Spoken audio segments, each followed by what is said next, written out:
Dice Ernesto Villegas que tenemos una canción que hizo un grupo de creadores. Vamos a verla, yo no la he visto.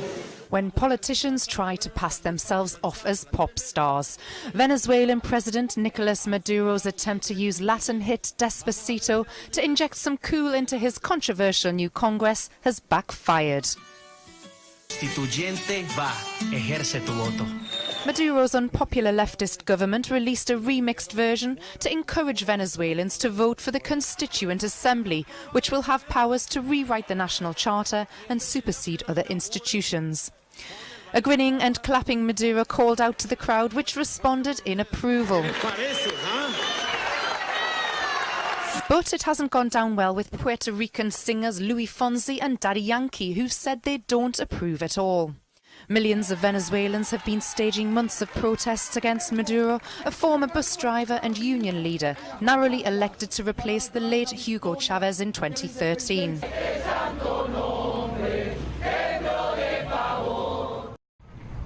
The US Senate has narrowly voted to begin a debate on a bill to end the Affordable Care Act known as Obamacare.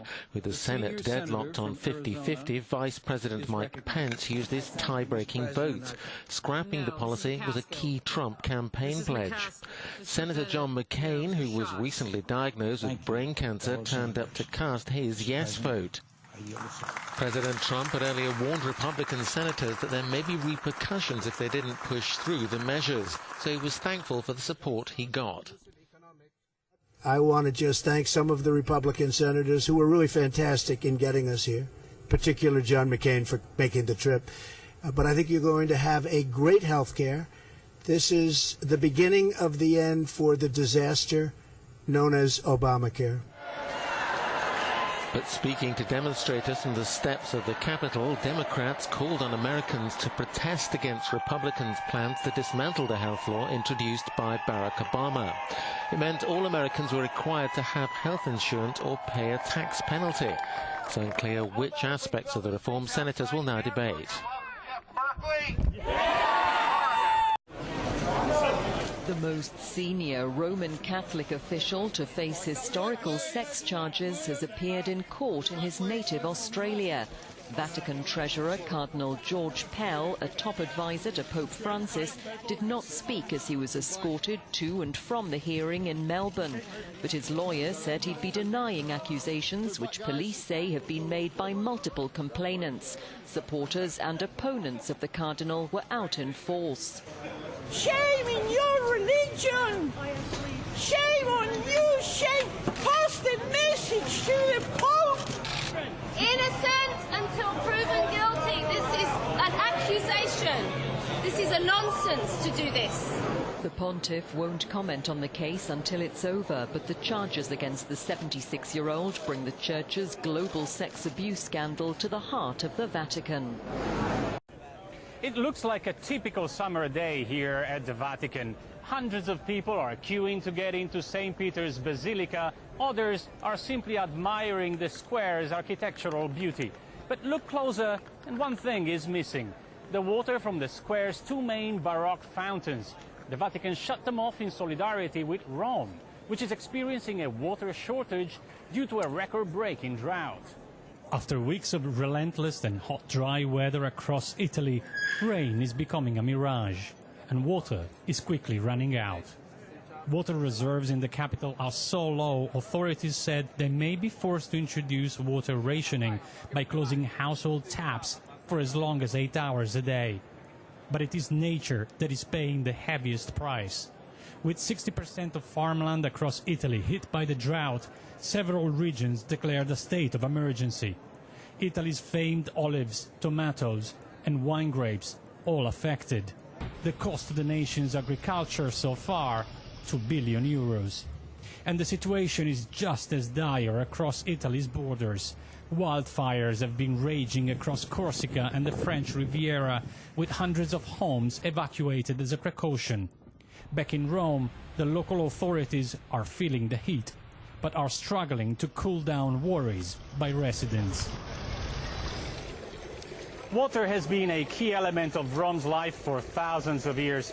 Even today, it flows freely from hundreds of fountains scattered across the city, like this one. Now, local authorities are closing 30 a day, waiting for the real solution to this crisis: rain.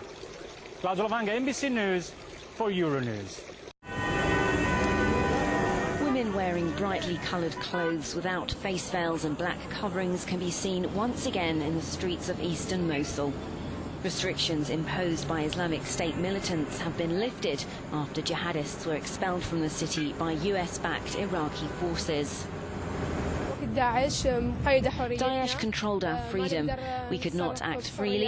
If we went out, we had to wear all black with a face veil and gloves. We had to hide every part of our body.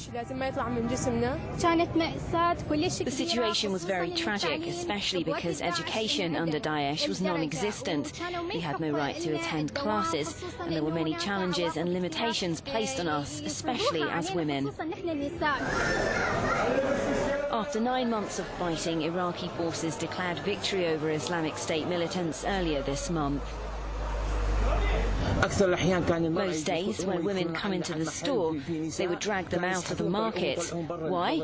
You are not wearing a face veil, or your veil is too short. You are not wearing gloves. You are wearing makeup. You are not wearing socks. All these problems made women hesitant to buy anything.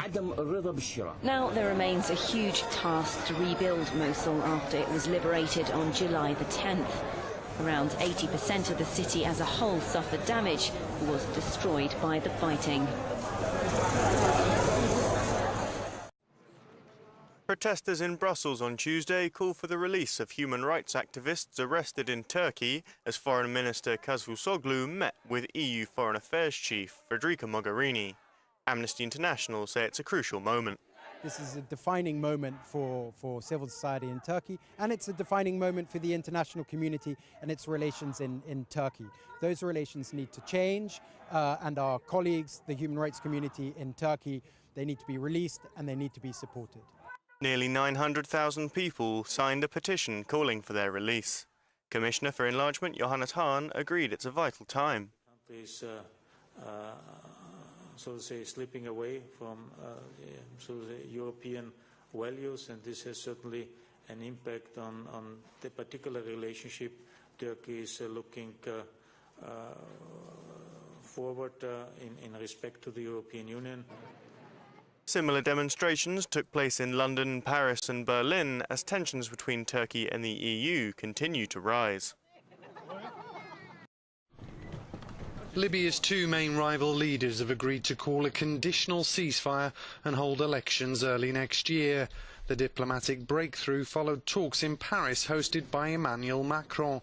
The French president said Libya's UN-backed Prime Minister Fayez Sarraj and General Khalifa Haftar had displayed historic courage.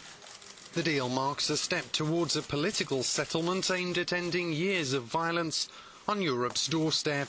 This process is essential for the whole of Europe, Macron said, because if we don't succeed, the terror risk and the migratory consequences that such a failure would produce would have direct consequences for our countries.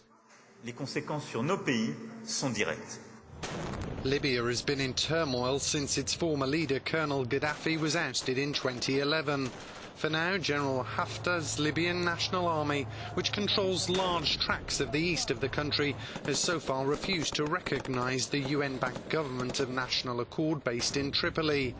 Haftar's forces have won a string of military victories, leaving them in control of key ports and the city of Benghazi. According to U.S. officials on Tuesday, there has been increased North Korean activity at a nuclear missile site in the western city of Kuzong, which could mean preparations for an upcoming missile test. The officials added that over the past week, intelligence has spotted equipment that could possibly be used for launching an intercontinental ballistic missile move into Kuzong. According to the Washington Post on Tuesday, as well, the Defense Intelligence Agency, the spy branch of the Pentagon, assessed that North Korea will be able to field a nuclear-capable ballistic missile by 2018. New wildfires have been breaking out in southern France, posing threats to residents and holidaymakers and burning forest and scrubland. 10,000 people, including 3,000 campers, were evacuated overnight as a fire swept across a stretch of the Riviera. The past week has also seen thousands of hectares destroyed in Corsica, as well as other parts of southern Europe. More than 500 firefighters were called in as flames, whipped up by strong winds, threatened residential areas on a peninsula west of Saint-Tropez. The authorities moved people out of their homes and campsites, forcing them to take refuge on beaches where they spent the night. There was better news further along the coast, as emergency teams said another fire was no longer advancing.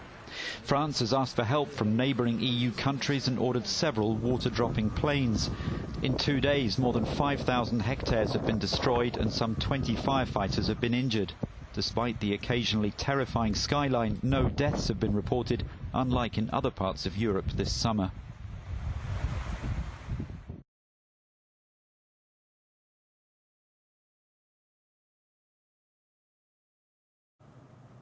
E televidendo momento para um espaço comercial no Stabek e Deporte CBA.